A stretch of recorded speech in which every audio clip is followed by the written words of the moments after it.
বাবা, আপনি কি মিষ্টি ব্যানার্জির বাবা? হ্যাঁ আমি। শুনেছি আপনি একজন সিকিউরিটি গার্ড। তার জন্যই মনে হয় ও এইরকম অসভ্য এবং অভদ্র। দেখে তো বোঝাই যায় যে একদম লো ক্লাস। কি বলছেন আপনি? আপনার মেয়ে মিষ্টি ও সহপাঠীকে মেরেছে, তাই ওকে এই স্কুল থেকে বের করে দেওয়া হচ্ছে। ওকে নিয়ে যান। আমাদের স্কুলে আচার ব্যবহার ছাড়া গরিব নিম্নবিত্ত বাচ্চাদের ভর্তি করা হয় না। তুমি ওকে মেরেছো?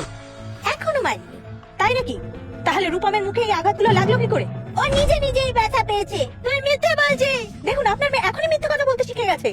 ও খুব মারকুটে, বড় হলে যে কত ঝামেলায় জড়াবে কে জানে। আপনি আমার মেয়ের কথা মানতে চাইছেন না, কিন্তু ওর কথা মেনে নিচ্ছেন কেন? রূপমের বাবা একজন উচ্চ শিক্ষিত মানুষ, একজন শিক্ষিত নাগরিক যিনি বিদেশে থাকেন, আর উহু গ্রুপের একজন সিনিয়র এক্সিকিউটিভ।